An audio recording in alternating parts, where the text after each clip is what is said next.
નમસ્કાર ખેડૂત મિત્રો, શક્તિ ફાર્મિંગ એન્ડ એગ્રીકલ્ચર ચેનલમાં આપનું સ્વાગત છે ને હું છું રાજેશભાઈ. તો ખેડૂત મિત્રો, આ છે અમારી બ્લોક નંબર 2 ની અંદર ગિરનાર શહેર મગફળી. અને આ જે બ્લોક નંબર 1 ની અંદર અને બ્લોક નંબર 2 ની અંદર મગફળીની અંદર મહત્ત્વની અમે માવજત કરી રહ્યા છીએ. એ વિડીયામાં વિગતવાર બતાવશું અને મગફળી પણ બતાવશું, કેવી મગફળી છે, શું અવસ્થામાં છે, બધું જ વિગતવાર બતાવશું. તો વિડીયો ઠેઠ સુધી જોજો અને પૂરેપૂરો જોજો, જેનાથી તમને પૂરેપૂરી માહિતી મળે અને જાણવા મળે. તો ખેડૂત મિત્રો, આજે અમે મગફળીની અંદર મહત્ત્વની માવજત એટલે કે ફ્લાવરિંગનો સમય છે. હાલે ફ્લાવરિંગ પણ તમને બતાવશું અને મહત્ત્વની શું કામગીરી કરી રહ્યા છીએ એ પણ વિડીયોમાં બતાવશું. તો વિડીયોમાં બન્યા રહેજો. તો મિત્રો, આ છે અમારી ગિરનાર શહેર મગફળી બ્લોક નંબર 2 ની અંદર. અને વિડીયોમાં તમને થોડીક નાની બતાવશે, કારણ કે કેમેરાનું સેટિંગ એ રીતનું હોય, થોડુંક અમથું ઝૂમ કરી અને તમને બતાવી તો આવી રીતની કમ્પ્લીટ દેખાય અને એનું ફ્લાવરિંગ પણ દેખાય. તો મિત્રો, ફ્લાવરિંગમાં તો હજી અમુક કોક ફૂલ આવી રીતના આવી રહ્યા છે અને છોડની ડાળીનું અને ફૂટ ફળવવાનું આવી રીતનું બંધારણ થઈ રહ્યું છે. ફૂટ ફળવવા અને ફ્લાવરિંગનો સમય છે. આવી રીતના અમુક કોક ફૂલ આવી રહ્યા છે. તો મિત્રો, આવી રીતના અમુક ફૂલ દેખાવા મળે ત્યારે આપણે ફ્લાવરિંગની માવજત લેવી જરૂરી છે, જેનાથી ફ્લાવરિંગ ઘાટું આવે અને ઘાટું ફ્લાવરિંગ આવવાનાથી ખુયા પણ ઘાટા બેસે અને ઉત્પાદન પણ વધારે આવે. તો આવી રીતની ફ્લાવરિંગનો સમય થઈ ગયો છે. અને દિવસની જો વાત કરીએ, કેટલા દિવસની મગફળી થઈ એની જો વાત કરીએ, તો આજે અમારી મગફળી 15 જૂનના દિવસે વાવેલ છે. 15 જૂનના દિવસે વાવણી વાવી મગફળીની. અને આજે તારીખ છે 13 જુલાઈ, એટલે કે 15 જુલાઈના દિવસે આ 1 મહિનો થાય મગફળી વાવી એના દિવસો. અને અઠવાડિયે ઉગી હતી. 15 જૂનના દિવસે વાવી અને 1 અઠવાડિયે ઉગીને કમ્પ્લીટ થઈ ગઈ હતી. અને ત્યાર પછી આજે તારીખ છે 13 જુલાઈ 2025, એટલે કે મહિનામાં 2 દિવસ ઓછા છે, એટલે કે 28 દિવસ આજુબાજુની આ મગફળી વાવણી વાવી એના દિવસો થયા છે. તો મિત્રો, આ છે બ્લોક નંબર 2 ની અંદર આ ગિરનાર શહેર. અને હવે તમને બતાવશું બ્લોક નંબર 1 ની અંદર જઈને, એમાં પણ આવી જ છે.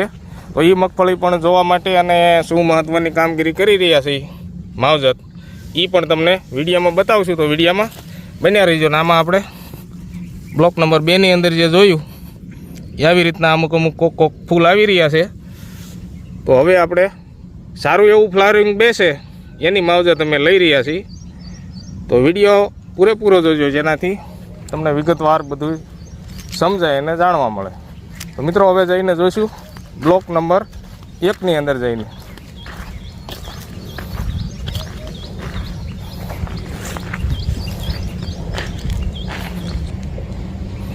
તો મિત્રો, હવે બ્લોક નંબર 1 તરફ જઈ રહ્યા છીએ અમે.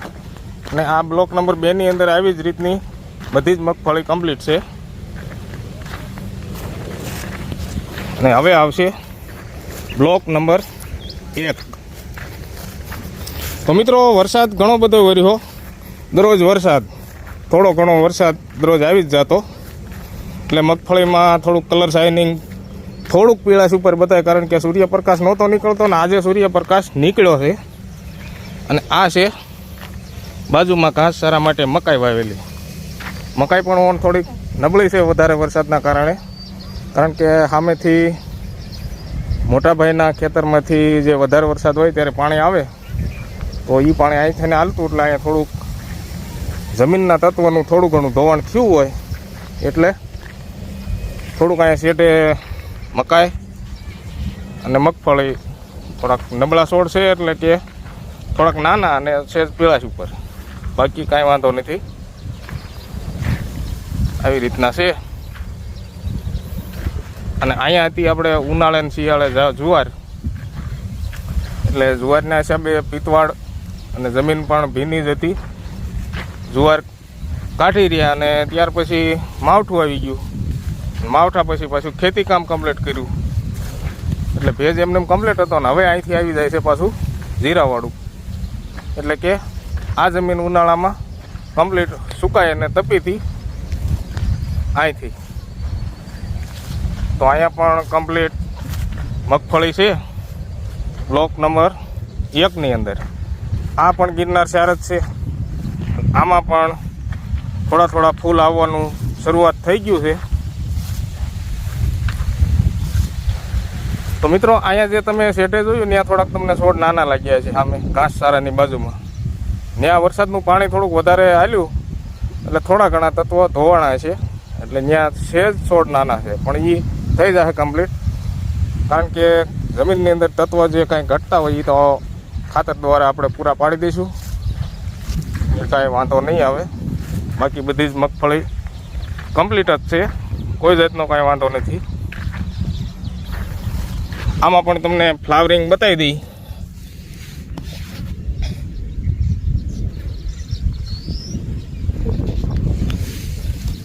તો મિત્રો આવી રીતનું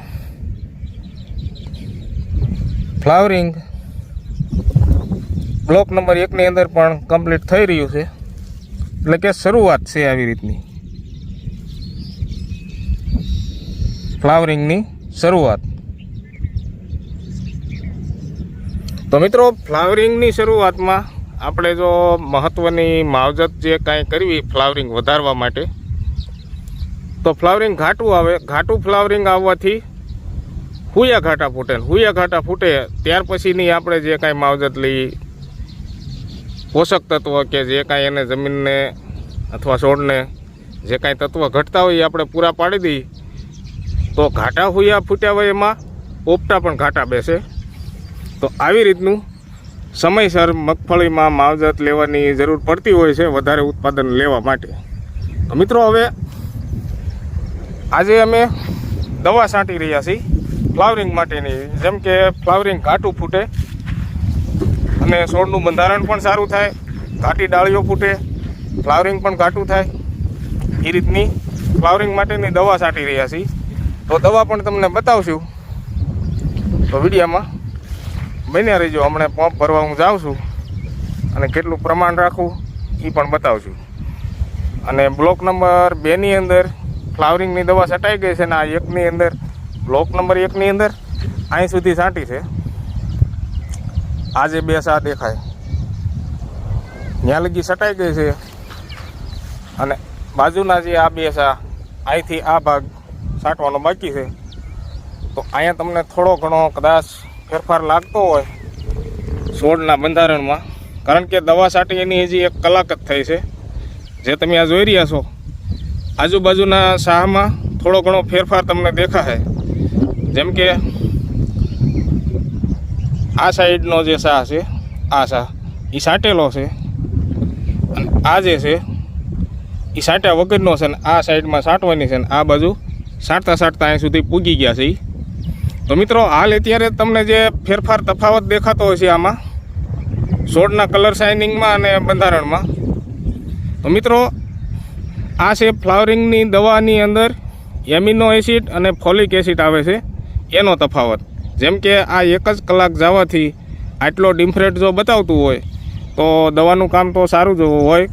અને દવા અમે 2 વર્ષથી એ દવાનો ઉપયોગ કરી રહ્યા છીએ. દવાનું નામ પણ તમને કહેશું, પંપ ભરવા જઈએ ત્યારે દવાઈ બતાવશું, નામ દવાનું કહેશું અને પ્રમાણ પણ કહેશું. તો મિત્રો આજે તમે જોયું કે ભાઈ 1 કલાકમાં આટલો બધો ફેરફાર દેખાડે તો આમાં શું આટલું બધું કામકાજ હશે દવાનું.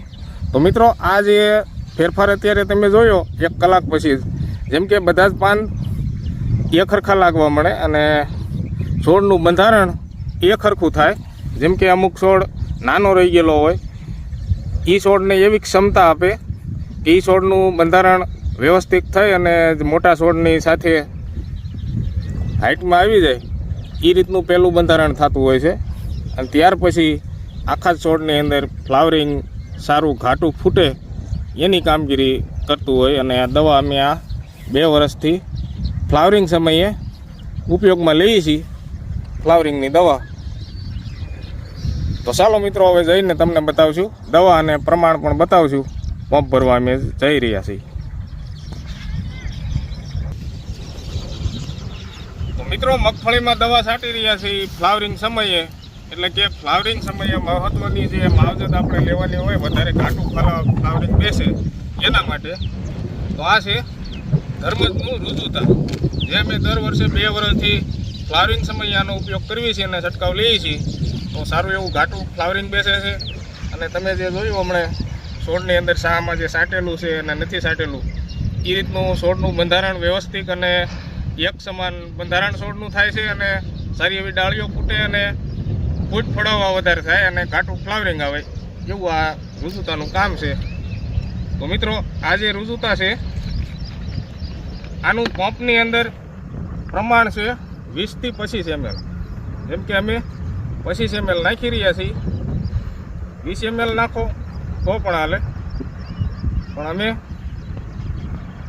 25 ml નાખી રહ્યા છીએ, કારણ કે વરસાદી વાતાવરણ છે અને 5 ml જો પ્રમાણ વધારે થોડુંક હોય તો રિઝલ્ટ આપણને પૂરેપૂરું મળે. અને સાથે છે પોટેશિયમનું માઇક્રોન્યુટ્રન્સ મેટ્રિક્સ. જેમ કે વધારે વરસાદ વર્યો અને સૂર્યપ્રકાશ નીકળતો નહોતો, ને આજે 13 જુલાઈના દિવસે સૂર્યપ્રકાશ નીકળ્યો છે, એટલે કે ઘણું સારું રહે રિઝલ્ટમાં. પણ આજ દિવસ સુધી સૂર્યપ્રકાશ નહોતો નીકળતો, એટલે કે છોડનો પૂરેપૂરો સંપૂર્ણ વિકાસ ન થાય. સૂર્યપ્રકાશ દ્વારા જે હવામાન દ્વારા સૂક્ષ્મ તત્વો જે મળતા હોય એ સૂર્યપ્રકાશ નીકળ્યા વિના મળે નહીં. તો આપણે સૂક્ષ્મ તત્વ અને માઇક્રોન્યુટ્રન્સમાંથી પોષક તત્વોને બધું પાન દ્વારા ઉપરથી છંટકાવમાં જો મળી રહે તો છોડનું સારું એવું બંધારણ થાય અને સારો એવો વિકાસ થાય. તો આ મેટ્રિકનું માપ અમે રાખી રહ્યા છીએ 30 ml. તો એ પણ 30 ml ઋતુતાની સાથે પંપની અંદર નાખીએ છીએ.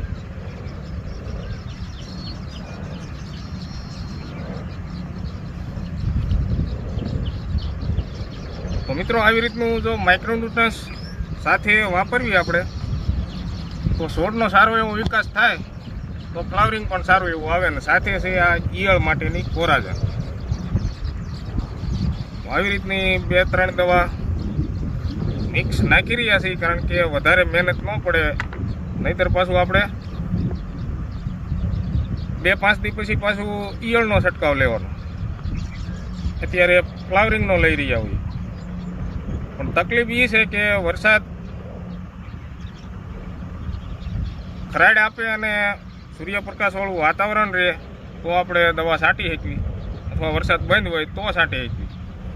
પણ વરસાદ સતત દરરોજ આવતો હોય તો આપણે આવી રીતનો વરસાદ જ્યારે બંધ હોય ત્યારે આપણે બધી જો માવજત લઈ લઈ તો મગફળીમાં કોઈ જાતની કાંઈ તકલીફ રહે નહીં. અને સાથે હવે નાખી રહ્યા છીએ સ્ટીકર. આ છે સ્ટીકર. જેમ કે દવા છટાઈ જાય અને કલાક વહી જાય ત્યાર પછી જો વરસાદ આવે તો દવા ધોવાય નહીં અને છોડની અંદર દવા ઉતરી જાય, એટલે રિઝલ્ટ આપણને પૂરેપૂરું મળે. અને વરસાદનું કામ તો કુદરતી છે. દવા છાંટતા હોય તો એમ થાય કે નહીં આવે, પણ છાંટી રહી કાં પાછું ગમે ત્યાંથી ન હોય ત્યાંથી થોડો ઘણો તો હરોળું આવી જ જાય છે દરરોજ અમારે.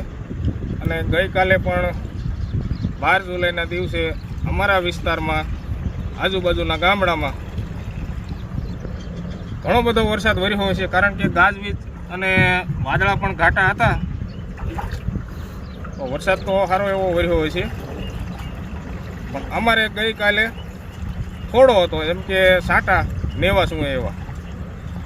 તો મિત્રો આજે પણ બપોર પહેલાં અમે દવા છાંટી રહ્યા છીએ. સમય છે 11 વાગ્યા આજુબાજુનો, અને બપોર પછી હવે જો વરસાદ આવે એનું કાંઈ નક્કી નથી. તો દવા આપણે સમયસર જો છટાઈ જાય તો દવાનું આપણને રિઝલ્ટ પૂરેપૂરું મળે. તો મિત્રો હવે પંપ ભરાઈ ગયો છે અને કઈ રીતની દવા છાંટવી છે એ વિડીયોમાં બતાવશું, તો વિડીયોમાં બન્યા રહેજો.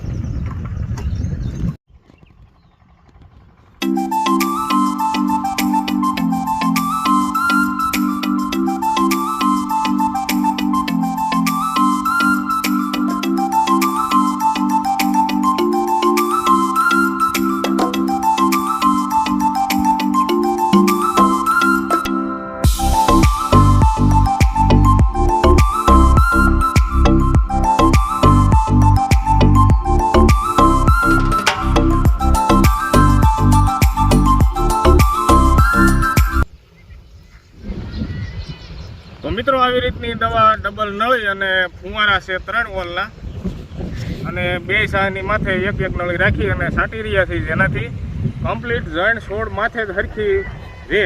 જેમ કે આપણે આડી નળીવાળી જો ફુવારા આપણે 3 રાખવી 2 રાખવી એ રીતની છાંટવી તો થોડું ઘણું આગા પાછું થાય તો હરખી જણ આખા છોડને ન મળે તો પણ આપણને રિઝલ્ટમાં થોડોક ડિફરન્ટ પડે, રિઝલ્ટ ઓછું મળે, આવી રીતનું થતું હોય છે.